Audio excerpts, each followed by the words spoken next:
आप सभी को रेमो का नमस्कार। एप्ट्रिक्स ई क्लासेस योर लर्निंग एक्सपर्ट में आपका हार्दिक स्वागत है। और आज हम एक कुछ बहुत बेहतरीन लेक्चर सीरीज की शुरुआत कर रहे हैं मेंसुरेशन की, जिसमें हम लोग अभी लेंथ एरिया वॉल्यूम रिलेशनशिप के बारे में समझेंगे। ये वो नहीं कि मैं आपको कोई फार्मूला बताने जा रहा हूँ, बट कुछ बहुत इंपॉर्टेंट रिलेशनशिप्स हैं जिससे आपके क्वेश्चंस बहुत आसान हो जाते हैं। तो इसमें हम बात कर रहे हैं लेंथ एरिया वॉल्यूम रिलेशनशिप की सिमिलर फिगर्स में। जो फिगर सिमिलर होते हैं तो उसमें अगर लेंथ को चेंज करते हैं तो एरिया और वॉल्यूम पे क्या फ़र्क पड़ता है उसके बारे में बात करेंगे। जो हिंदी वाले बच्चे हैं उन्हें कंफ्यूज होने की ज़रूरत नहीं है। एरिया का मतलब आपको पता है कि क्षेत्रफल होता है, वॉल्यूम आपका आयतन होता है, और समरूप फिगर्स में हम इसकी चर्चा अभी करेंगे। चैनल को सब्सक्राइब करिए अगर आपने नहीं किया है। इस सीरीज़ में आपको बहुत मज़ा आने वाला है। आपको सिर्फ एक काम करना है, इसको अच्छे से फॉलो करना है, समझना है और दूसरे लोगों तक पहुंचाइए।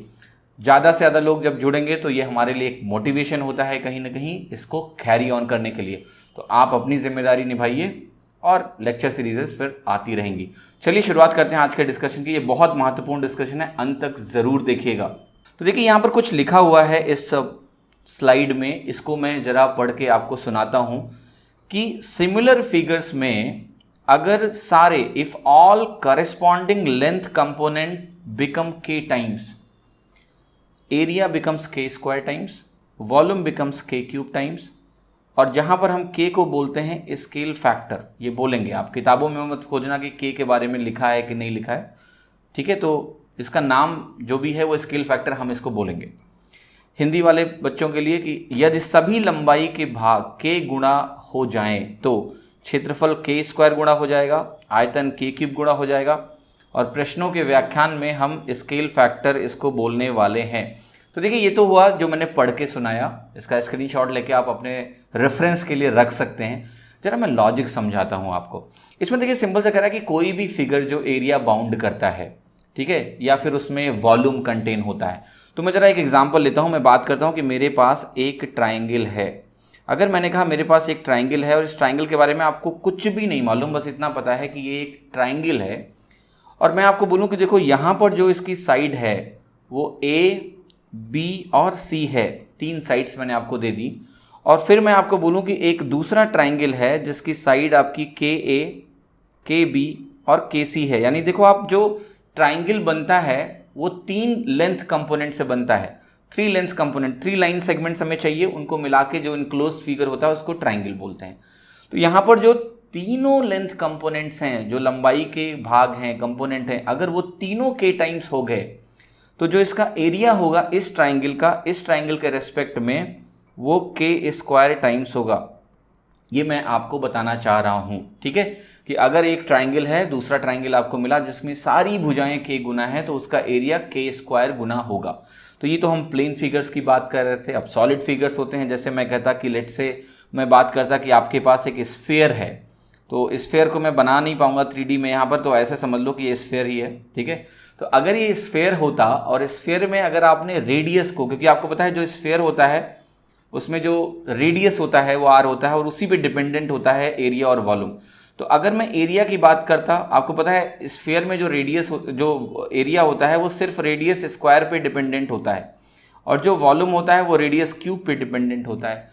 तो एक ही लेंथ कंपोनेंट पे डिपेंडेंसी है। यहाँ पर ट्राइंगल की डिपेंडेंसी 3 लेंथ कंपोनेंट में थी, इसलिए मैंने कहा जब सारे k टाइम्स हो जाएंगे तो एरिया k स्क्वायर टाइम्स हो जाएगा। यहाँ पर रेडियस अगर r है तो देखिए आपने कहा एक ही लेंथ कंपोनेंट पे वॉल्यूम और एरिया डिपेंडेंट है, एक ही लेंथ कंपोनेंट पे। तो अगर वो k गुना हो गया, यानी रेडियस किसी स्फीयर का अगर k गुना हो गया, तो ये वैल्यू क्या हो जाएगी, k square times, area k square times हो जाएगा और वॉल्यूम k क्यूब टाइम्स हो जाएगा। तो देखिए यहाँ से हम क्या समझने की कोशिश कर रहे हैं कि कोई भी ज्योमेट्रिकल फिगर है, हम समरूप यानी सिमिलर ज्योमेट्रिकल फिगर्स की बात करें, ये वो सिमिलरिटी नहीं है एग्जैक्टली ट्राइंगल वाली।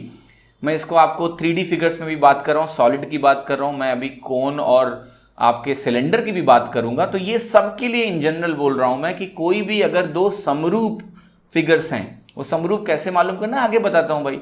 समरूप अगर हैं और आपने अगर ये इंश्योर कर दिया कि जिन बेसिक लेंथ कंपोनेंट से वो फिगर बना हुआ है, जैसे ट्राइंगल 3 बेसिक लेंथ कंपोनेंट हैं, इसमें तीनों लेंथ कंपोनेंट अगर k गुना हो गए तो एरिया k स्क्वायर गुना हो जाएगा। और ये इंफॉर्मेशन इतना यूजफुल है, अगर जब मैं आपको इसके यूसेस दिखाऊंगा ना तो आप कहीं ना कहीं उतावले हो जाएंगे। कैसा भी होता है, कई लोगों ने देख रखा है उस चीज़ का डेमो।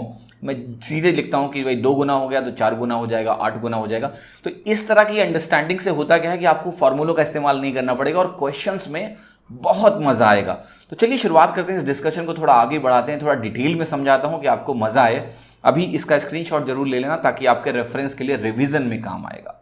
अब देखिए, मैंने एक एग्जांपल यहां पर यही दिया कि अगर एक इक्विलैटरल ट्राइंगल है और उसका अगर आपने साइड ट्वाइस कर दिया तो एरिया 4 गुना हो जाएगा।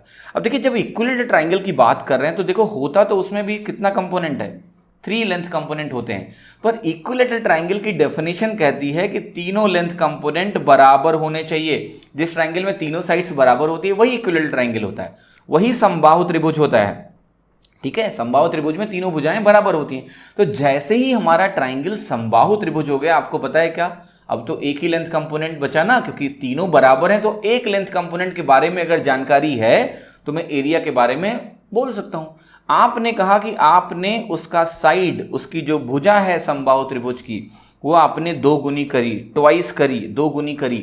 अब जरा बताओ कि एक इक्विलैटरल ट्राइंगल और दूसरा इक्विलैटरल ट्राइंगल समरूप तो हमेशा होंगे, क्योंकि इक्विलैटरल ट्राइंगल है। मैं अभी समरूपता के बारे में आपको समझाऊंगा, बहुत मजा आएगा कि आपने जो सिमिलैरिटी पढ़ी ट्राइंगल में वो तो बड़ा बोरिंग पड़ा, एंगल साइड न जाने क्या क्या करते थे। मैं आपको बहुत मजेदार तरीके से समझाऊंगा।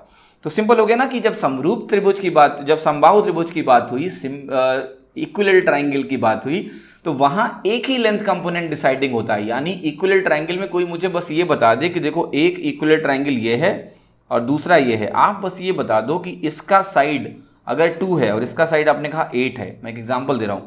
आप कहोगे देखो, साइड 4 गुना हो गई, यानी स्केल फैक्टर क्या हुआ, 4 हुआ। अगर स्केल फैक्टर 4 गुना हो गया, एरिया कितना गुना हो जाएगा, 16 टाइम्स। ठीक है, 16 टाइम्स। बस ये रिएक्शन आपका होना चाहिए इक्विलैटरल ट्राइंगल के केस में कि भाई इक्विलैटरल ट्राइंगल में एक साइड के बारे में अगर मालूम चला मुझे, तो मुझे एरिया पता है कि कितना गुना हो जाएगा इसके कंपैरिजन में। और इसका इतना बेहतरीन इस्तेमाल मैं आपसे करवाऊंगा कि आपको बहुत मजा आएगा। अब देखिए, दूसरा एग्जांपल ले रहे हैं। दूसरे एग्जांपल में क्या कह रहा है इसी में कि यदि गोले की त्रिज्या, स्फीयर को गोला बोल रहे हैं, 2 गुनी कर दी जाए तो उसका क्षेत्रफल 4 गुना हो जाएगा और आयतन 8 गुना हो जाएगा। आप कहोगे बहुत आसान है, क्योंकि स्फीयर जो होता है, जो स्फीयर होता है, गोला होता है, अगर उसका रेडियस आपने डबल किया, मैंने आपको बताया कि देखिए, जब भी हम एरिया कंपोनेंट की बात करते हैं और उसको मैं जनरलाइज करूं, तो एरिया देखिए हमेशा क्या होता है, लेंथ स्क्वायर कंपोनेंट होता है एरिया हमेशा। अब वो लेंथ स्क्वायर ऐसा मत करना कि नहीं ये तो गलत पढ़ा रहे हो, लेंथ इंटू ब्रेड्थ होता है। देखो, अगर मैं लिटरल सेंस में बात करूं तो ब्रेड्थ भी एक लेंथ कंपोनेंट ही है। मेरा कहने का मतलब है, आपने एरिया हमेशा ऐसे देखा होगा, metre square, centimetre square, kilometre square और बाकी जितनी भी यूनिट्स हैं, फीट स्क्वायर, कुछ भी कर लो, लेकिन वो लेंथ कंपोनेंट के स्क्वायर से बनता है। वो चाहे रेक्टेंगल में हम बोलते हैं length into breadth, length into breadth बोलते हैं, लेकिन अभी भी अगर आप ध्यान से देखो तो ये एक लेंथ कंपोनेंट है जिसको आप किसी मीटर सेंटीमीटर में माप सकते हो, ये भी एक लेंथ कंपोनेंट है। तो मैं इसलिए कह रहा हूं एरिया हमेशा लेंथ स्क्वायर कंपोनेंट होता है। अब जब हम स्फीयर की बात करते हैं तो स्फीयर में जो एरिया होता है वो सिर्फ और सिर्फ रेडियस पे डिपेंडेंट होता है। एक ही लेंथ कंपोनेंट है हमारा, रेडियस। तो वहां पर तो ऑल बोलने की जरूरत ही नहीं है। जैसे हमने जो यहां पर लिखा कि सभी लंबाई के भाग, अगर स्फीयर में एक ही लंबाई का भाग है जो रेडियस डिसाइड करता है आपका एरिया और वॉल्यूम, तो बस जैसे ही मुझे पता लगा कि भाई आपने रेडियस को कर दिया 2 गुना, तो एरिया कितना हो गया, 4 गुना, और वॉल्यूम कितना हो गया, 8 गुना। इस तरह से आपको क्विकली रिएक्ट करना है। अब देखिए एग्जाम में कैसे कैसे सवाल भी आए हैं, इस पे बेस बहुत जल्दी आप कर सकते हो। जैसे एक छोटा सा एग्जांपल मैं आपको देता हूं कि मैंने आपसे ये बोला कि भाई मेरे पास एक स्फीयर है। लेट्स से मैं आपसे कहूं कि मेरे पास एक स्फीयर दिया हुआ है, ठीक है। अब मैं कह रहा हूं कि इस स्फीयर को मैंने पिघला दिया। मैं मेंसुरेशन का सवाल करा रहा हूं, देखना कितनी आसानी से होगा। इसको आपने पिघला दिया, स्फीयर है, तो स्फीयर को जब आपने पिघलाया तो आपने ये बोला मुझसे कि जो अब हमारा रेडियस होगा, हम इसको छोटे छोटे स्फीयर बना रहे हैं इसको पिघला के, और उसका जो रेडियस है वो इसके रेडियस का 1/8 है। ठीक है, ध्यान समझना, इसका रेडियस और इसका रेडियस। आपने कहा कि एक स्फीयर को मैं पिघला रहा हूं और पिघला के मैं उसके 1/8 1/8 रेडियस के अब फिर से स्फीयर्स बना रहा हूं। ठीक है, तो आपको ये बताना है कि इस तरह से ये छोटे वाले कितने स्फीयर्स बनेंगे। तो पहले तो आप 4/3 पाई आर क्यूब करके वॉल्यूम वॉल्यूम इक्वेट करते थे, अब मत करना। आप कहोगे कि देखो अगर इसका वॉल्यूम मैंने मान लिया 1, आप कहोगे यहां पर रेडियस कितना हो गई, मान लिया आपने कहा कि रेडियस यहां आधा हो गई, 1/2 हो गई। ठीक है, मैं एक एग्जांपल ले रहा हूं कि आपने कहा यहां रेडियस 1/2 हो गई। अगर आपने रेडियस को 1/2 लिया तो आप बताओ स्फीयर के केस में, अगर एक स्फीयर से दूसरे स्फीयर में हम मूव कर रहे हैं, तो अगर वॉल्यूम मेरा आपका रेडियस अगर 1/2 होता है तो वॉल्यूम क्या हो जाएगा, आप कहोगे 1/8, यानी पहले अगर 1 था तो अब 1/8 हो गया। और आपको पता है कि दोनों के वॉल्यूम बराबर होंगे। अगर आपने मेल्ट करके छोटे छोटे स्फीयर्स बनाए तो आप बताओ अगर दोनों के वॉल्यूम को बराबर करना है तो इसको किससे मल्टीप्लाई करोगे, 8 से, यानी कितने स्फीयर्स बन जाएंगे, 8। कोई फॉर्मूले की जरूरत नहीं है, वैल्यू के टर्म्स में आसानी से सोच सकते हैं, कोई स्फीयर का फॉर्मूला भी लिखने की जरूरत नहीं है, 4/3 पाई आर क्यूब। अब जब क्वेश्चन थोड़े कॉम्प्लेक्स हो जाते हैं, ये एनालिसिस इतना काम आती है कि आपके पूरे क्वेश्चंस को इतना सिंप्लीफाई कर देगी और आपकी अंडरस्टैंडिंग बढ़ रही है कि स्फीयर है, रेडियस हाफ हुआ तो क्या हुआ, वॉल्यूम 1/8 हुआ, क्योंकि रेडियस आधा हुआ, केवल रेडियस पे डिपेंडेंट होता है तो वॉल्यूम 1/8 होगा। वॉल्यूम अगर 1/8 होगा तो मुझे 8 चाहिए होंगे इस वॉल्यूम को बराबर करने के लिए, क्योंकि मेल्टिंग की गई है। बाकी बहुत सारे एप्लीकेशन हम देखेंगे, अभी मैं छोटा छोटा एप्लीकेशन आपको दिखाता जा रहा हूं। अब देखिए सबसे बड़ा चैलेंज है, आप लोग कहते हो ना कि समरूप कैसे पता करें, है ना, समरूप कैसे मालूम करें। आप तुरंत ही सोचने लगते हो कि वो ट्राइंगल वाली जो सिमिलरिटी के थ्योरम्स पढ़े हैं वो लगाने, नहीं नहीं नहीं नहीं, वो बहुत गलत तरीका है। देखिए सिमिलैरिटी आपने बचपन में, जब आपने शायद ज्योमेट्री देखी भी नहीं होगी, उसके पहले आपके सामने सिमिलैरिटी एक बार आई होगी, लेकिन आप थोड़ा सा कहते हैं ना कि उस टाइम लॉजिक वॉजिक इतना लगाते कहाँ थे हम लोग। मैं आपको वो कहानी सुनाता हूं और आपको बहुत मजा आने वाला है। ठीक है, कि सिमिलर फिगर्स की जब बात करते हैं तो ये कहां से प्रैक्टिकली आप अंडरस्टैंड कर सकते हो कि सिमिलर फिगर्स क्या है, और उसका बहुत फायदा होगा, मैं आपको दिखाता हूं। देखिए बचपन में हम जो है जब माइथोलॉजिकल सीरियल अगर देखते थे, जैसे रामायण देखते थे या फिर और सारे सीरियल देखते थे, महाभारत आते थे, तो वहां पर हम देखते थे ना कि जब लड़ाई हो रही होती है दो लोगों के बीच में, लेट्स से इनके और इनके बीच में लड़ाई हो रही है, ठीक है, और क्या होता है कि ये मान लिया डेमन है, राक्षस है कोई, ठीक है, तो ये क्या होता है कि अगर इसको हम ध्यान से देखें इस पर्टिकुलर डेमन को, ठीक है, तो क्या होता था, इनका लड़ाई करते करते जब लड़ाई हो रही होती है, ये बाण छोड़ा, दूसरे ने बाण छोड़ा, दोनों टकराए और भस्म हो गए। फिर क्या होता था, इसका साइज बढ़ना शुरू हो जाता था, है ना, ऐसे साइज बढ़ना शुरू हो जाता था। तो वो क्या होता था, आप बताओ, जब साइज बढ़ रही होती है तो हर एक लेंथ कंपोनेंट जिसकी हम बात करते हैं वो इक्वल प्रोपोर्शनल में बढ़ता है, क्योंकि अगर वो नहीं बढ़ेगा ना तो क्या होगा कि वो दानव टेढ़ा मेढ़ा हो जाएगा। समझ रहे हो ना, आप देखते हैं ना, छोटा हो रहा है और बड़ा हो रहा है तो उसका जो आकार होता है, जो शेप होता है, जो उसका लुक्स होता है, वो लुक्स नहीं बदलते हैं, वो बस मैग्नानिमस हो जाता है, बड़ा हो जाता है। मैं वही बात कर रहा हूं, वहां सिमिलैरिटी आपके सामने आई थी, लेकिन आपने नहीं समझा क्योंकि इतनी समझ नहीं थी। फिर स्कूल पहुंच गए, स्कूल ने बता दिया फॉर्मूला, ठीक है। अब देखो सिमिलैरिटी का बेसिक फॉर्मूला समझ में आ गया होगा, क्या तरीका है भाई, दो चीजें सिमिलर लगती हैं तो वो सिमिलर हैं, अगर नहीं लगती हैं तो नहीं है, सिंपल।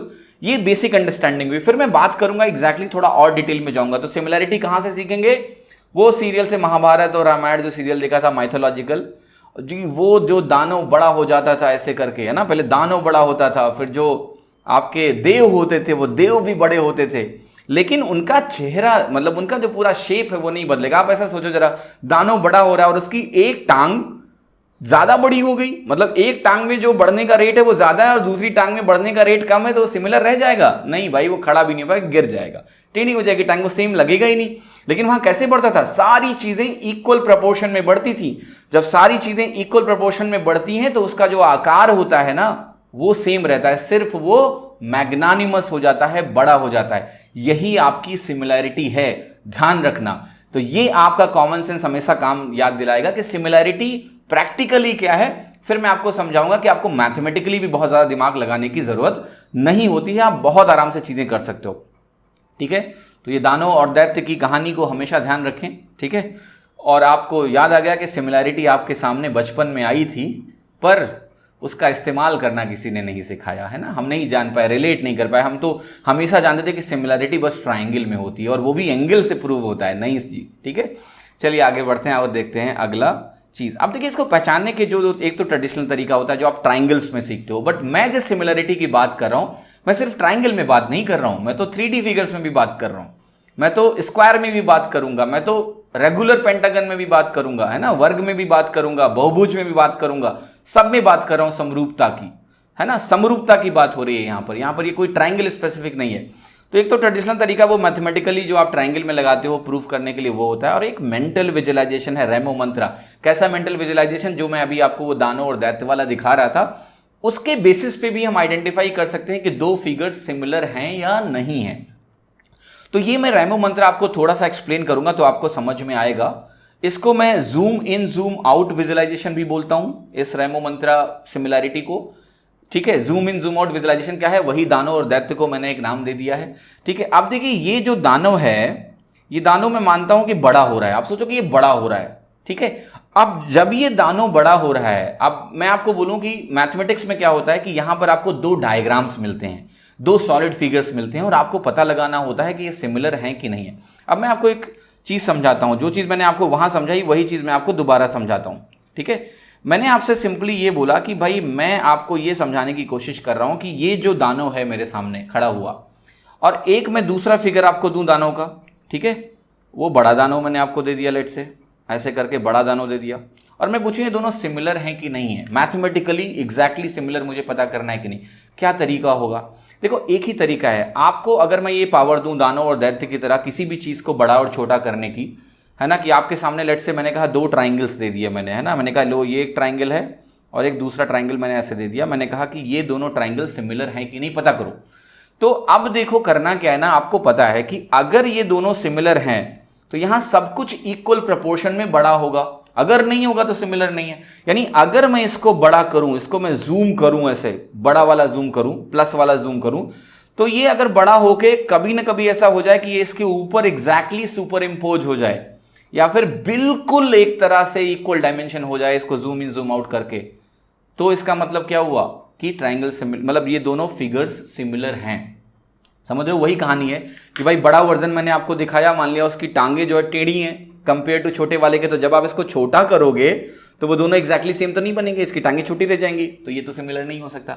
ट्राइंगल के केस में भी वही करना है सर, आपको जो भी दो ट्राइंगल मिलेंगे, सिमिलैरिटी की बात हो रही है, एरियाज बराबर नहीं है, डायमेंशंस बराबर नहीं है, आपको करना क्या है, मेंटली बस ये विजुअलाइज करना है कि अगर मैं इसको जूम करूं उस दानव की तरह बड़ा करूं, तो अगर ऐसा मैं कर पाया कि ये दोनों एक दूसरे के ऊपर एग्जैक्टली सुपर इंपोज हो जाएंगे, एग्जैक्टली सुपर इंपोज हो जाएंगे, तो ये सिमिलर हैं, वरना ये सिमिलर नहीं है।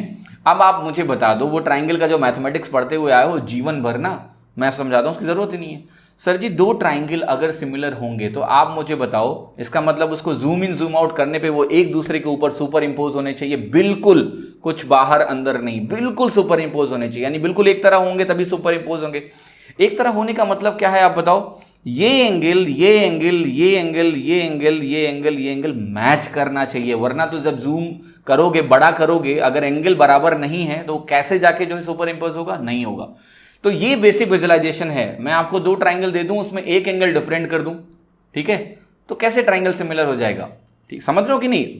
तीनों एंगल बराबर नहीं होंगे तो जूम करने पे वो सुपर इंपोज होगा ही नहीं, क्योंकि जब आप इसको जूम करोगे ना तो ये वाला एंगल नहीं बदलता है, तीनों साइड्स बराबर प्रोपोर्शन में बड़ी होती हैं जूम करने पे, बड़ा करने पे, तो वो एंगल नहीं बदलने वाला, वो तो सेम रहेगा। तो ये हो गया मैथमेटिकल एक्सप्लेनेशन थ्रू विजुअलाइजेशन। तो आप अपने इस विजुअलाइजेशन पे भी थोड़ा सा गौर करेंगे ना, आपको बता रहा हूं कि मैथमेटिकली कम ही सोचेंगे हम लोग, विजुअलाइजेशन हमारा हमेशा काम करने वाला है, ठीक है। तो ये zoom in zoom out visualisation जो है, जो वो दानव दैत्य बड़े छोटे होते थे, उन्हीं का इस्तेमाल करके हम लोग सिमिलैरिटी को अंडरस्टैंड करेंगे। और आपको ये side side side, angle angle side कुछ भी नहीं रटना है, मैं आपको बता रहा हूं। एक चीज ध्यान रखना, दो फिगर्स अगर ये पावर आपके पास है वो बड़ा छोटा करने की, अगर वो सुपर इंपोज हो जाएंगे बिल्कुल एक दूसरे के बराबर, अगर मैं उनको छोटा बड़ा करके एडजस्ट करूं, अगर वो कभी भी सुपर इंपोज हो जाएंगे वो सिमिलर है। बस ये ध्यान रखना, कभी दिक्कत नहीं होगी, ये आपका रेमो मंत्र है, ठीक है। ये प्रैक्टिकल अंडरस्टैंडिंग है, एंजॉय करो इसको। आगे बढ़ते हैं और आगे केसेस जरा देखते हैं। तो अब जरा मैं कुछ बात कर रहा हूं कुछ स्पेशल केसेस की। मैंने आपसे बोला कि देखो मेरे पास एक इक्विलेटरल ट्राइंगल है, ठीक है, इक्विलेटरल ट्राइंगल है, समबाहु त्रिभुज है, इक्विलेटरल ट्राइंगल, इसको हिंदी में क्या बोलते हैं? समबाहु त्रिभुज। अब मैं आपको एक बात पूछ रहा हूं और आप लोग जरा सोच के बताइए कि ये एक इक्विलेटरल ट्राइंगल है, अगर मैं आपको कोई दूसरा इक्विलेटरल ट्राइंगल दे दूं, एक दूसरा इक्विलेटरल ट्राइंगल मैंने आपको दे दिया, आप मुझे बताओ ये दोनों सिमिलर होंगे कि नहीं? भाई हमेशा होंगे, पता है, दो इक्विलेटरल ट्राइंगल की बात कर रहे हो आप, तो इसकी सिमिलरिटी कई तरीके से प्रूव की जा सकती है। देखो विजुलाइज करो, एक इक्विलैटरल ट्रायंगल अगर मैंने आपको दिया, तो अगर आप इसको बड़ा करते हो, अगर इसको जूम करेंगे, बड़ा करेंगे ऐसे, तो ये इसके ऊपर सुपर इंपोज डेफिनेटली हो जाएगा। दो इक्विलैटरल ट्रायंगल अगर हैं तो वो तो बिल्कुल एक दूसरे के ऊपर सुपर इंपोज हो जाएंगे, है ना, बड़ा छोटा करने पे। तो ये बिल्कुल सिमिलर फिगर्स हुए, इक्विलैटरल ट्रायंगल की बात कर रहे हैं हम ना। लेकिन अगर मैं आपसे बोलूं कि दो राइट एंगल ट्रायंगल्स हैं, तो अगर मैं आपसे बोलता हूं कि देखो एक राइट एंगल ट्रायंगल ये है और एक राइट एंगल ट्रायंगल ये है ना, क्या ये सिमिलर हैं? नहीं, हम नहीं कह सकते तुरंत। क्यों? क्योंकि देखिए इक्विलैटरल ट्रायंगल में हमें पता था ये चीज कि ये जो है स्पेसिफिक केस है ट्रायंगल का, यहां पर वो सुपर इंपोजिशन होता है, क्योंकि हर एक इक्विलैटरल ट्रायंगल में तीनों एंगल जो है 60 डिग्री ही होते हैं, बराबर होते हैं। तो वो शेप का कभी वो नहीं आएगा, इसमें प्रॉब्लम नहीं आएगा जब जूम करोगे। लेकिन यहां पर देखो ये 90 डिग्री तो फिक्स है, लेकिन ये दोनों एंगल क्या हैं? अलग अलग हो सकते हैं। तो अगर ये अलग अलग हो गए, देखो जूम इन जूम आउट करने में एंगल नहीं बदल सकते हम। एंगल बदला तो डायग्राम बदल गया, एंगल नहीं बदल सकते। सिर्फ क्या होता है, उसके जो मैग्नानिमिटी है वो चेंज होती है, छोटा हो जाता है या बड़ा हो जाता है। तो दो राइट एंगल ट्रायंगल हम नहीं कह सकते कि ये हमेशा सिमिलर है, अनटिल अनलेस मैं एक और एंगल को बोलूं कि बराबर है। बराबर मतलब सेम शेप तभी होगा, और वो दिख भी रहा है। दो एंगल आपको साफ साफ दिख रहे हैं कि अगर ये नहीं होगा तो बड़ा करने पे या छोटा करने पे सुपर इंपोज ही नहीं हो पाएंगे। तो इक्विलैटरल ट्रायंगल इसीलिए ना बड़ा स्पेशल केस बन जाता है कि जब भी दो इक्विलैटरल ट्रायंगल हमारे सामने कभी भी आए तो कुछ सोचना ही नहीं है, उनका एरिया रिलेशनशिप तो हम सीधे एक साइड का रेशियो देख के बता देंगे, क्योंकि वो हमें पता है सिमिलर फिगर्स हैं, तो वो के स्क्वायर टाइम्स एरिया होना है, कोई टेंशन ही नहीं है। राइट एंगल ट्रायंगल के केस में हमें थोड़ा सा सावधानी बरतनी पड़ेगी। अगर मैं आपसे ये बोलूं कि हाँ एक आइसोसेलेस राइट एंगल ट्रायंगल है, आइसोसेलेस राइट एंगल ट्रायंगल का मतलब ये इसके बराबर, ये इसके बराबर। अब इनका डायमेंशन अगर आप अलग अलग भी कर दो आइसोसेलेस राइट एंगल ट्रायंगल अगर है तो ये भी हमेशा सिमिलर होंगे। तो यहां पर भी देखिए हमें क्या करना है, ये नहीं एसेर्टेन करना है कि दोनों साइड्स, जैसे इस केस में अगर मुझे बताना है कि ये साइड 2 है और ये साइड 3 है, मैं एक एग्जांपल आपको दे रहा हूं, ये साइड 2 है और ये साइड 3 है ना। अब यहां पर आपको पता है कि चूंकि एंगल वेरी कर रहा है, तो अगर ये साइड 4 हुई तो ये साइड आपकी 2 टाइम्स 6 नहीं होगी, क्योंकि यहां पर ये एंगल्स डिफरेंट हैं। अगर ये डिफरेंट हैं तो यहां पर फिर जो एरिया रिलेशनशिप है वो के स्क्वायर टाइम्स नहीं हुआ। इसके बारे में अलग से बात करूंगा बाद में। लेकिन अगर ये आइसोसेलेस हैं, ये दोनों बराबर हैं, तो आपने कहा ये 2 है और ये 4 हुआ, तो मुझे पता है कि ये भी 2 गुना होगा, क्योंकि ये भी 2 होगा, ये भी 4 होगा, यहां पर के स्क्वायर टाइम्स होगा। थोड़ा सा क्लैरिटी आपको यही रखनी है कि अगर मुझे कोई इंफॉर्मेशन मालूम है तो उसका इस्तेमाल करके क्या मैं डायरेक्टली के स्क्वायर टाइम्स एरिया बोल सकता हूं? इक्विलैटरल ट्रायंगल में बिल्कुल बोल सकते हो आप, आइसोसेलेस राइट एंगल ट्रायंगल में बिल्कुल बोल सकते हो। कहां बोल सकते हो, कहां नहीं बोल सकते हो, इसके बारे में मैं अभी बात करूंगा, ठीक है। तो ये zoom in zoom out visualisation जरूर ध्यान रखना। अब फिर देखिए आ गए हम इस पे, यहां पर 2 बहुत इंपॉर्टेंट केसेस बनते हैं। एक तो एरिया वॉल्यूम, जब भी आपका क्षेत्रफल और आपका आयतन केवल एक लेंथ कंपोनेंट पे डिपेंडेंट होता है, या फिर वो हो सकता है एक से ज्यादा लेंथ कंपोनेंट पे डिपेंडेंट हो। मैं एक छोटा सा एग्जांपल देता हूं, जैसे मैं बात कर रहा हूं इक्विलैटरल ट्रायंगल की। अगर मैं इक्विलैटरल ट्रायंगल की बात करूं जिसको हम बोलते हैं समबाहु त्रिभुज, तो समबाहु त्रिभुज में आपको पता है कि नहीं है कि जो एरिया होता है वो √3/4a², आप जानते हो, बाद में तो मैं ये भी बदल डालूंगा अभी, √3/4a² जानते हो, वो क्या किस पे डिपेंडेंट होता है? केवल एक लेंथ कंपोनेंट पे। एक्चुअली में डिपेंडेंट अभी भी सारे लेंथ कंपोनेंट पे है, पर चूंकि हमें पता है कि इक्विलैटरल ट्रायंगल में तीनों साइड्स बराबर होती हैं, समबाहु त्रिभुज में बराबर होती हैं, तो बस एक साइड का ज्ञान हमारे लिए बहुत है। तो सिंगल लेंथ कंपोनेंट पे डिपेंडेंट हो सकता है आपका एरिया और वॉल्यूम। जैसे स्फीयर के केस में आपको पता है कि वॉल्यूम किस पे डिपेंडेंट होता है? रेडियस के क्यूब पे डिपेंडेंट होता है, वो भी सिंगल लेंथ कंपोनेंट है, एक ही लेंथ कंपोनेंट है, उसी का क्यूब किया गया है। या फिर ऐसा हो सकता है कि वो एक से ज्यादा लेंथ कंपोनेंट पे डिपेंडेंट हो। फॉर एग्जाम्पल मैं अभी एग्जाम्पल लेता हूं, जैसे रेक्टेंगल। रेक्टेंगल के केस में क्या होता है आप बताओ, कि ये लेंथ और ये ब्रेड्थ है, तो लेंथ एक डिफरेंट लेंथ कंपोनेंट है, ब्रेड्थ एक डिफरेंट लेंथ कंपोनेंट है। तो यहां पर जो आपका एरिया है वो केवल एल पे डिपेंडेंट, मतलब आपको सिर्फ ये बोल दूं कि एक रेक्टेंगल में उसकी लेंथ जो है, लंबाई को 2 गुना कर दिया गया, तो एरिया क्या होगा नहीं बता सकते जब तक मुझे ब्रेड्थ के बारे में भी नहीं बोला गया है। लेकिन अगर एक स्क्वायर मैंने आपको दे दिया, तो उस स्क्वायर के केस में अगर मैं बोलूं कि आपका लेंथ जो है 2 गुना कर दिया गया, तो आपको पता है स्क्वायर का एरिया क्या होता है? a² यानी साइड स्क्वायर। एक ही लेंथ कंपोनेंट है तो मैं सीधे बोल दूंगा कि भाई वो के स्क्वायर टाइम्स होगा। अगर आपने 2 गुना किया तो 4 टाइम्स होगा। तो ये भी आइडेंटिफिकेशन जरूरी है कि कौन से सिंगल वेरिएबल पे डिपेंडेंट एरिया और वॉल्यूम है, कौन से 2 वेरिएबल पे डिपेंडेंट है। तो बहुत आसान है, मैं यहाँ पर जो लिखा हुआ है इसको पढ़ पढ़ के बताता हूँ।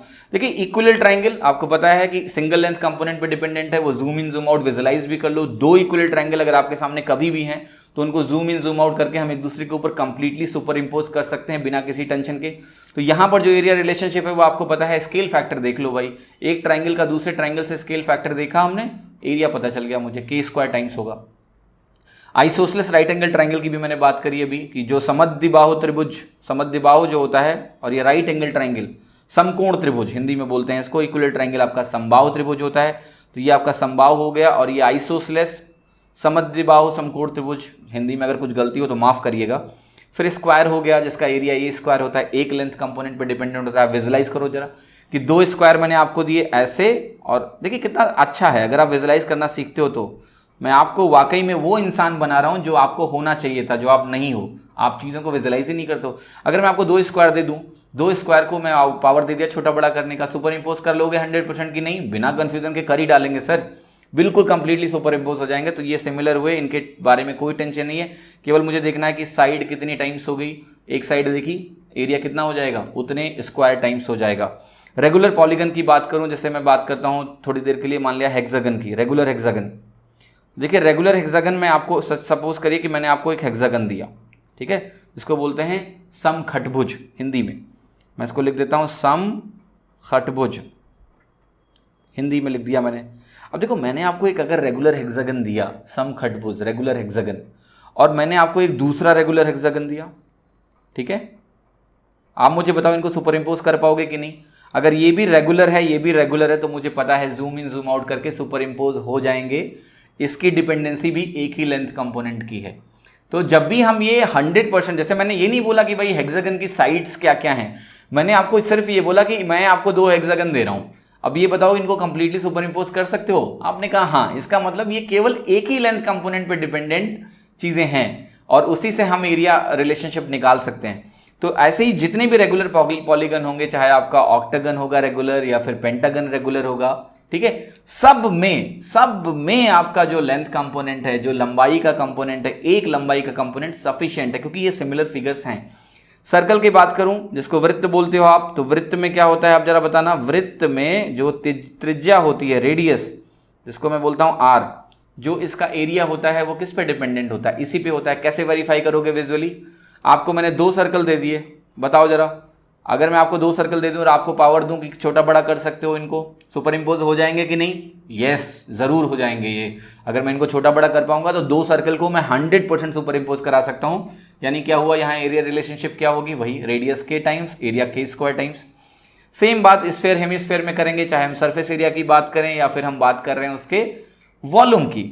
देखिए गोला और अर्धगोला में क्या होता है, जो आपका एरिया होता है वो फिर से त्रिज्या के स्क्वायर यानी रेडियस स्क्वायर पे डिपेंडेंट होता है। जो आपका वॉल्यूम होता है वो किस पे डिपेंडेंट होता है, वो आपका डिपेंडेंट होता है आपका त्रिज्या क्यूब के, रेडियस क्यूब के।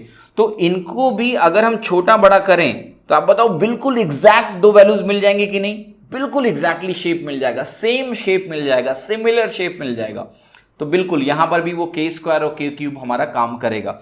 सेम केस क्यूब में होता है। अगर मैं आपको एक क्यूब दूं, क्यूब में आपको पता है ना कि सारे लेंथ ब्रेड्थ हाइट कंपोनेंट बराबर होते हैं। तो अगर मैं आपको एक क्यूब देता हूं और मैं आपको एक दूसरा क्यूब भी दूं, मे बी बड़ा क्यूब है, वो दोनों अगर आप जूम इन जूम आउट करके एडजस्ट करने की कोशिश करोगे तो वो बिल्कुल एक दूसरे की तरह हो जाएंगे, सिमिलर है। यहां भी वही है कि अगर आपने कहा एक क्यूब दिया है, उसके लेंथ को किसी भी एक साइड को आपने 2 गुना कर दिया 2 टाइम्स, तो क्या होगा सर, एरिया 4 टाइम्स हो जाएगा, वॉल्यूम आपका 8 टाइम्स हो जाएगा। कितना इंटरेस्टिंग है, कितना मजेदार है। तो जब हम सिर्फ यही बात करें, हम देखिए यहाँ पर कितना इंटरेस्टिंग ऑब्जर्वेशन है। मैंने आपसे बोला, एक सवाल अभी थोड़ी देर पहले कराया था कि भाई एक स्फीयर है, उसको मेल्ट कर दिया और मेल्ट करने के बाद उसका रेडियस आपने क्या किया, 1/2 किया, तो कितने ऐसे स्फीयर उससे बन जाएंगे। सेम सवाल पता है यहाँ भी वही चीज़ है, क्योंकि आपको अंडरस्टैंडिंग लेंथ के टर्म्स में मैंने कहा एक क्यूब है और उस क्यूब को मेल्ट कर दो, मेल्ट करके आप फिर से क्यूब बनाओ, लेकिन इस बार क्या करना है ना कि साइड को आधा रखना है। आपको क्या सर जी वही सवाल है, मजाक क्यों कर रहे हो, 8 क्यूब्स बन जाएंगे। क्यों भैया? क्योंकि लेंथ कंपोनेंट यहां भी आधा हो रहा है क्यूब में। अगर लेंथ कंपोनेंट आधा हुआ तो वॉल्यूम कंपोनेंट क्या हो जाएगा, 1/8। तो 1/8 अगर वॉल्यूम कंपोनेंट हुआ, यानी छोटे वाले क्यूब का वॉल्यूम 1/8 हुआ, 8 से मल्टीप्लाई किया, क्या आ गया, 1 से शुरू किया तो हमें 8 मिलेंगे। कितना आसान है। इस तरह से आपका विजुअलाइजेशन इंप्रूव होता है और एक कोरिलेशन समझ में आता है लेंथ, एरिया, वॉल्यूम में। आप लोग फॉर्मूले रट के बैठे हुए हो, लेकिन वो चीज़ें जब एग्जाम में आती हैं तो आप सिर्फ फॉर्मूला सोचते हो, अंडरस्टैंडिंग आपकी कमजोर होती है। मैं उसी को बिल्ड कर रहा हूँ। अब देखिए यहाँ पर अगर मैं base area right circular cone की बात करूँ, क्या होता है, पाई आर स्क्वायर, वो भी सिंगल वेरिएबल डिपेंडेंट है। तो अगर मैं सिर्फ बेस एरिया पे फोकस करता हूं तो मैं जानता हूं कि अगर एक सर्कल है मेरे पास, एक सिलेंडर आपने दिया, उसका बेस का रेडियस 2 है, दूसरा सिलेंडर दिया, उसका बेस का रेडियस 4 है, एरिया रिलेशनशिप क्या है, रेडियस 2 गुना हुई तो ये 4 टाइम्स हो गया। लेकिन यहाँ सिर्फ बेस एरिया की बात कर रहा हूं मैं, और राइट सिलेंडर और राइट सर्कुलर कोन दोनों में कोन में बेस एरिया की बात कर रहा हूं बस, ठीक है। तो ये तो ऐसे स्टैंडर्ड केस हैं जिनके बारे में आपका रिएक्शन बिल्कुल इमीडिएट ऑटोमेटिक होना चाहिए, सोचना ही नहीं है कि अगर आपको गलती से मालूम चल गया कि एक क्यूब है और दूसरा क्यूब है, मैं क्यूब की बात कर रहा हूं, मैं हेक्सागन की बात कर रहा हूं, मैं पेंटागन की बात कर रहा हूं, रेगुलर ऑक्टागन की बात कर रहा हूं, दो इक्वल ट्रायंगल की बात कर रहा हूं, दो आइसोसेलेस राइट एंगल ट्रायंगल की बात कर रहा हूं। तो ये तो सिमिलर शेप्स होते ही होते हैं, इनमें सिर्फ आपको लेंथ कंपोनेंट आइडेंटिफाई करना है कोई एक, क्योंकि ये single length component dependent figures हैं। एक लेंथ कंपोनेंट देख लो कितना गुना हो गया, एरिया पता लग गया। मैं आपसे बोलूं कि मेरे पास एक आइसोसेलेस राइट एंगल ट्रायंगल है, उसमें जो एक परपेंडिकुलर साइड है, मतलब एक आइसोसेलेस राइट एंगल ट्रायंगल है और मैंने एक दूसरा आइसोसेलेस राइट एंगल ट्रायंगल बनाया और एक परपेंडिकुलर साइड को आपने 3 गुना कर दिया, दिमाग नहीं लगाना है, एरिया उसका कितना गुना होगा, 9 गुना, 9 टाइम्स। इतना मजेदार चीजें होती हैं। तो ये जो बिल्कुल सिमिलर हैं फिगर्स, इनके बारे में आपका पहली बात तो विजुअलाइजेशन करो, रटना नहीं है, मैं कुछ रटा ही नहीं सकता, समझ रखा है सब कुछ, वही समझा रहा हूं आपको, ठीक है। जिस तरीके से मैंने विजुअलाइज किया हुआ है, जिस तरह से मैं क्वेश्चंस में रिएक्ट करता हूं, वही चीजें आपको दिखा रहा हूं। तो ये फिगर्स जो हैं, ये कैसे आइडेंटिफाई करना है कि ये हमेशा सिमिलर होंगे, वो बहुत आसान है, जूम इन जूम आउट करके विजुअलाइज कर लो आप, ठीक है। और इनके बारे में कोई कंफ्यूजन नहीं होना चाहिए। जब भी ये क्वेश्चन एग्जाम में देखेंगे कि भैया इन्होंने कुछ भी बताया एक लेंथ कंपोनेंट के बारे में, कि आप क्यूब से क्यूब बना रहे हैं, स्फीयर से स्फीयर बना रहे हैं, हेमीस्फीयर से हेमीस्फीयर बना रहे हैं और वॉल्यूम की बात कर रहे हैं लेट से, तो बिल्कुल वही लेंथ क्यूब हमें फॉलो करते हुए चलना है। तो सिमिलर से सिमिलर ज्योमेट्री, मतलब बात कर रहे हैं हेमीस्फीयर से हेमीस्फीयर, स्फीयर से स्फीयर, और ये एक वेरिएबल डिपेंडेंट है, ठीक है। अब देखिए बात आती है कि अगर कई सारी ऐसी चीज़ें होती हैं जिनका क्षेत्रफल और आयतन, एरिया और वॉल्यूम एक से ज़्यादा कंपोनेंट पे डिपेंडेंट होता है लेंथ पे। जैसे मैंने ट्राइंगल की बात करी, जिसमें हम आइसोसेलेस राइट एंगल ट्राइंगल जो समद्विबाहु त्रिभुज है, समकोण त्रिभुज, इसकी बात नहीं कर रहे हैं हम, समबाहु त्रिभुज इक्विलल ट्राइंगल की बात नहीं कर रहे हैं, जनरल ट्राइंगल की बात कर रहे हैं। कोई एक ऐसा ट्राइंगल लेते हैं जिसमें तीनों साइड्स अलग अलग हैं, ए बी सी, तो आपको पता है इसमें फिर हम ना केवल एक साइड देख के नहीं बता पाएंगे, क्योंकि वहां पर फिर हमें बाकी साइड्स भी देखनी पड़ेंगी कि उनमें क्या चेंज आ रहा है। इसीलिए मैंने इसको कैटेगराइज किया 2 पार्ट में, कि एक तो बिल्कुल सिमिलर है, पता है, 2 इक्विलल ट्राइंगल में कंफ्यूजन नहीं है, 2 आइसोसेलेस राइट एंगल ट्राइंगल में कंफ्यूजन नहीं है, एक रेगुलर हेक्सागन दूसरे रेगुलर हेक्सागन में कंफ्यूजन नहीं है, एक रेगुलर पेंटागन दूसरे रेगुलर पेंटागन में कंफ्यूजन नहीं है, वो हमेशा सिमिलर होंगे। लेकिन जब मैं एक ट्राइंगल ये दूं आपको, A B C sides different हैं, और एक दूसरा ट्राइंगल मैं आपको देता हूं, ठीक है, या मैं ऐसे एक और आसान सा केस बनाता हूं आपके लिए, जो आपके लिए समझना बहुत आसान होगा। फॉर एग्जाम्पल मैं बात करूं कि देखो आइसोसेलेस ट्राइंगल की ही बात करता हूं, जहां पर मैं बोल दूं कि ये साइड 2 है, ये 2 है, ये साइड मान लिया कुछ भी है 3 है ना, 3 है। तो यहां पर देखो 2 2 3 अगर मैं साइड लेके चल रहा हूं, ये हमारा आइसोसेलेस ट्राइंगल हुआ। आइसोसेलेस राइट एंगल नहीं, ये समद्विबाहु त्रिभुज है, लेकिन ये राइट एंगल वाला नहीं है ना। अब जरा ध्यान से मुझे एक बात आप लोग बताएंगे कि ये जो ट्राइंगल है, आप केवल ये जान के कि ये साइड 2 है और एक अगला ट्राइंगल है जिसकी साइड 3 है, जिसका साइड मैंने आपसे बोल दिया कि 3 है, ये 3 है, तो आप ये इंश्योर नहीं कर सकते हो कि भाई ये 1.5 गुना हो गया तो एरिया अब इसका स्क्वायर यानी 2.25 टाइम्स होगा, ऐसा नहीं है। वो आप तब बोल पाओगे जब आपको पता है कि ये भी 3 से 1.5 गुना हो गया, यानी ये वैल्यू आपको दी जाए 4.5, वरना नहीं बता सकते। आप खुद ही देखो कि मैं 3 से लेके कितने सारे, ये भी 3 लूंगा, ये भी 3 लूंगा, देखो ये भी एक समद्विबाहु त्रिभुज है, मैं ऐसे भी बना सकता हूं। देखो बेस क्या हुआ, मैं चेंज करता जा रहा हूं, बेस में चेंज करते जा रहा हूं, मैं डिफरेंट समद्विबाहु त्रिभुज आइसोसेलेस ट्रायंगल्स बना सकता हूं जिनमें दोनों साइड्स बराबर हो और 3 हो।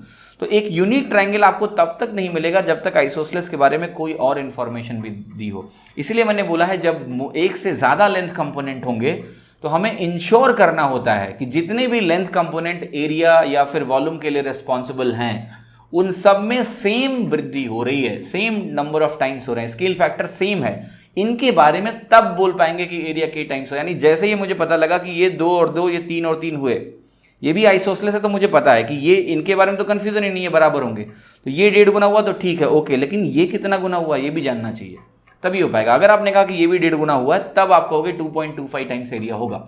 तो यहां थोड़ी केयरफुलनेस की जरूरत है। अब जैसे जो रेगुलर पॉलीगन्स नहीं है, क्यूबॉइड की बात कर लूं, आप जरा क्यूबॉइड जानते हो ना, घनाभ जिसको बोलते हैं, घनाभ में जो वॉल्यूम होता है देखो वो L into B into H होता है। अब ध्यान से देखना, अगर आपने कहा लेंथ 2 गुना हुआ, लेंथ 2 गुना आपने कर दिया, ब्रेड्थ को 2 गुना कर दिया, एच को 2 गुना कर दिया। अगर ऐसा आपने किया है कि सारे कंपोनेंट को सिमिलर वाला, देखिए जब भी आप जूम करते हो, बड़ा करते हो किसी भी चीज को लेट से, और इक्वल कंपोनेंट में करोगे, मतलब वो घनाभ जो है ना वो दानों की तरह ऐसे जूम हो रहा है, बड़ा हो रहा है, समझ लो। इमेजिन करो कि बैटल फील्ड में एक घनाभ खड़ा हुआ है, ठीक है, वो घनाभ जो है ना बड़ा होता जा रहा है, वो मुस्कुरा रहा है हा हा हा हा हा करके। तो वो घनाभ जब ऐसे बड़ा होता है ना, तो क्या होता है, सारे कंपोनेंट सेम प्रोपोर्शन में बड़े होते हैं। तो उस केस में वहां भी हम बोल सकते हैं कि भाई लेंथ अगर 2 गुना हुई तो ब्रेड्थ भी 2 गुना हुई, एच भी 2 गुना हुई होगी, तो 8 गुना हो जाएगा वॉल्यूम। लेकिन ये कोई जरूरी नहीं है, क्योंकि यहां पर घनाभ ऐसे भी हो सकता है कि जहां पर अगर उस तरह का जूम नहीं हुआ है उसमें, मान लिया, ठीक है, क्योंकि घनाभ, 2 घनाभ अगर है, 2 क्यूब है, तो मुझे पता है वो एक लेंथ कंपोनेंट पे डिपेंडेंट है। तो भाई अगर आपने एक बोला कि 2 गुना हुआ है, तो दूसरा 3 गुना नहीं हो सकता है दूसरा साइड, क्योंकि लेंथ डेफिनेशन ही आपकी घन की यही है कि तीनों बराबर होने चाहिए। तो एक अगर 3 गुना बढ़ा है तो सारे बढ़ेंगे। लेकिन घनाभ की जो परिभाषा है उसमें ऐसा नहीं है ना कि लेंथ ब्रेड्थ हाइट, अगर शुरू में जो रेशियो है वही बाद में भी रहेगा। ये किसने कहा? हो भी सकता है, नहीं भी हो सकता है, इसलिए यहां थोड़ी केयरफुलनेस बरतनी जरूरी है। तो ये नॉन ऐसे हैं जिनके पास जो इनका एरिया और वॉल्यूम एक से ज्यादा वेरिएबल पे डिपेंडेंट है, थोड़ी सी केयरफुलनेस चाहिए यहां पर। इनको कैसे डील करना है वही बाद में बताऊंगा आपको मैं, कि दोनों अलग अलग भी बढ़ रहे हैं तो क्या दिक्कत है, उनको भी आप एडजस्ट कर सकते हो। ऐसे सवाल में पहले करा चुका हूं पेपर सोल्यूशन में, बट अभी यहां पर आपको सिस्टमैटिकली समझ में आएगा। तो ये कुछ महत्वपूर्ण बातें मैंने करी हैं, तो आपको देखिएगा जो ऑलवेज सिमिलर मैंने आपको समझाया, हिंदी वाले बच्चों के लिए दोबारा मैं हिंदी में भी लिख दूंगा कि देखिए, एक तो आपका इक्विलेटरल ट्राइंगल हुआ जिसको आप बोलते हो समबाहु त्रिभुज, 2 इक्विलेटरल ट्राइंगल हैं समबाहु त्रिभुज, तो कोई कंफ्यूजन नहीं होना चाहिए। यहां पर ऐड भी कर लीजिए आप आइसोसेलेस, है ना, ये ट्राइंगल हो गया, पर वो राइट एंगल ट्राइंगल हुआ, आइसोसेलेस राइट ट्राइंगल, तो वो राइट ट्राइंगल होगा, तो वो भी आपका ऑलवेज सिमिलर होते हैं दो आपस में। स्क्वायर हो गया, रेगुलर पॉलीगन जो है, मतलब हेक्सागन हेक्सागन के साथ, रेगुलर पेंटागन के साथ, तो वो भी सिमिलर होते हैं। सर्कल हो गया, क्यूब हो गया, स्फेयर्स हो गया, ठीक है, स्फेयर्स में आपका हेमीस्फेयर भी आ गया। तो इनके बारे में तो कोई कंफ्यूजन होना चाहिए। अब आगे से ज़्यादा दिमाग नहीं लगाना है, इस तरह से सोचना शुरू करना है कि आधा रेडियस हुआ तो 8 गुना होगा वॉल्यूम। ऐसे बात करेंगे इनके बारे में जब भी होगी, जब हम स्फीयर से मेल्ट करके स्फीयर बना रहे हैं तो क्या ही टेंशन है, सेम ज्योमेट्री है, तो बस फटाक से करेंगे, है ना। अब देखिए यहाँ पर उसी चीज़ को थोड़ा सा एक्सप्लेन करके लिखा हुआ है जो मैं आपको कहीं ना कहीं अभी समझा के आया हूँ, ठीक है। तो अब जैसे मैंने बात की, जब एक से ज़्यादा लेंथ कंपोनेंट हैं, जैसे मैंने आपको बताया ना कि एक ट्राइंगल जिसकी तीनों साइड, जो ट्राइंगल के बारे में कुछ नहीं मालूम है कि वो इक्विलेटरल है या आइसोसेलेस राइट एंगल ट्राइंगल है, नहीं है, जनरल ट्राइंगल की बात करें तो जनरल ट्राइंगल में अगर सारी साइड्स के टाइम्स होंगी, सारी भुजाएं जब के गुना होंगी, तभी आपका एरिया के स्क्वायर गुना होगा। अब विजुलाइज भी कर सकते हो, क्योंकि तभी वो समरूप होंगे, तभी तो उनको जूम इन जूम आउट करके हम एक दूसरे के ऊपर सुपर इम्पोज कर पाएंगे। अगर सारी साइड्स बराबर प्रोपोर्शन में नहीं बढ़ी, तो जैसे दानों की टांग टेढ़ी हो गई तो सिमिलर कहाँ रह गया, अगर एक टांग कम बढ़ी एक टांग ज्यादा बढ़ गई तो कहाँ से सिमिलर होगा, ठीक है। सेम कहानी यहाँ भी है भाई, वो सिमिलर समरूप नहीं होंगे, सुपर इम्पोज नहीं हो सकते।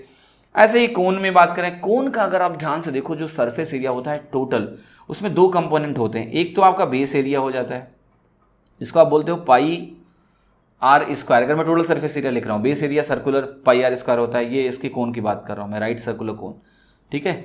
और यहाँ पर ये जो आपका कर्व्ड सरफेस एरिया होता है, इसको आप बोलते हो पाई आर एल, ठीक है। अब जरा ध्यान से देखना, आप यहाँ पर 2 लेंथ कंपोनेंट पे डिपेंडेंसी है, एक तो आपका ये एल है और एक आपका ये आर है। ध्यान समझ लेना, मैं इसको बाद में बहुत इस्तेमाल करता हूँ, तब आप कंफ्यूज हो जाओगे। 2 लेंथ कंपोनेंट यहाँ भी है, यहाँ भी दोनों लेंथ कंपोनेंट आर और आर हैं। मैंने आपको पहले बता रखा है, ये तो केवल रेडियस पे निर्भर है, लेकिन ये वैल्यू किस पे निर्भर है, आर और एल दोनों पे है। मैं आपसे कहूँ 2 कोण है, उसमें रेडियस डबल हो जाता है, ये सफिशिएंट नहीं है कहने के लिए कि टोटल सरफेस एरिया 4 गुना हो जाएगा, नहीं है सफिशिएंट। केवल रेडियस के बारे में पता है। अगर आप मुझे ये बोल दो कि रेडियस और जो स्लैंट हाइट है, या फिर रेडियस और जो हाइट है वो दोनों 2 गुना हो गए, देखो सुपर इम्पोजिशन हो जाएगा भैया। आपने कोण आपने कहा मान लिया रेडियस 2 गुना हो गया, मैं एग्जांपल दे रहा हूँ, रेडियस आपने 2 गुना कर दिया, लेकिन जो हाइट है आपने वो आधी कर दी। आप मुझे बताओ जो कोण बनेगा इसको जूम करके कभी इसके ऊपर सुपर इम्पोज हो पाएगा कंप्लीटली? एक तरह के बिल्कुल बनेंगे ही नहीं है, कुछ भी कर लो आप भाई। बेस को अगर बराबर करोगे तो स्लैंट हाइट डिफरेंट होगी या हाइट डिफरेंट होगी। अगर बेस को आपने स्लैंट हाइट और हाइट को बराबर किया तो बेस आपका डिफरेंट हो जाएगा।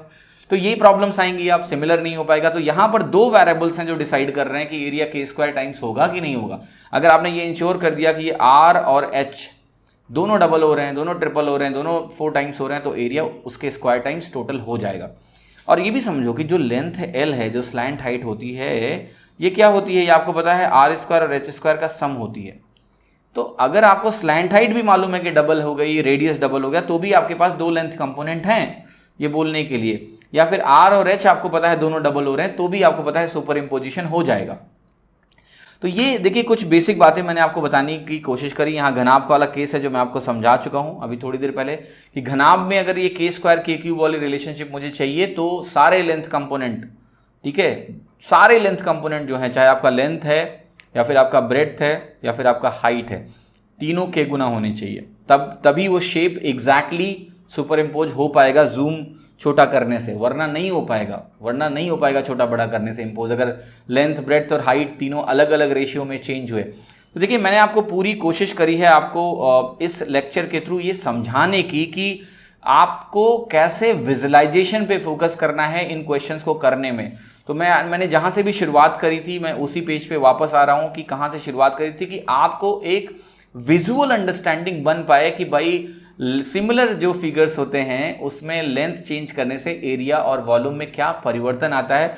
और मैं आपको बता रहा हूं ये इतनी मैजिकल और रिमार्केबल चीज है कि आपको पहली बात तो फॉर्मूलों से थोड़ी मुक्ति दिलाऊंगा मैं, और फॉर्मूलों से मुक्ति दिलाऊंगा क्योंकि अभी ये डिस्कशन शुरू हुआ है। अभी मैं आपको जो भी सिमिलर फिगर्स मैंने दिखाए, मैंने इक्विलेटरल ट्रायंगल दिखाया जो कि बहुत जरूरी है, इतने सवाल बनते हैं इक्विलेटरल ट्रायंगल पे, राइट। तो उसको एक एक करके अब जरा देखते हैं। जो भी इंपॉर्टेंट ज्योमेट्री हैं जो सिमिलर हैं, पता है उनके वॉल्यूम और एरिया रिलेशनशिप को कैसे इस्तेमाल करना है और क्या चीज़ों का ध्यान रखना चाहिए, और भी चीज़ें जुड़ने वाली हैं इस डिस्कशन में।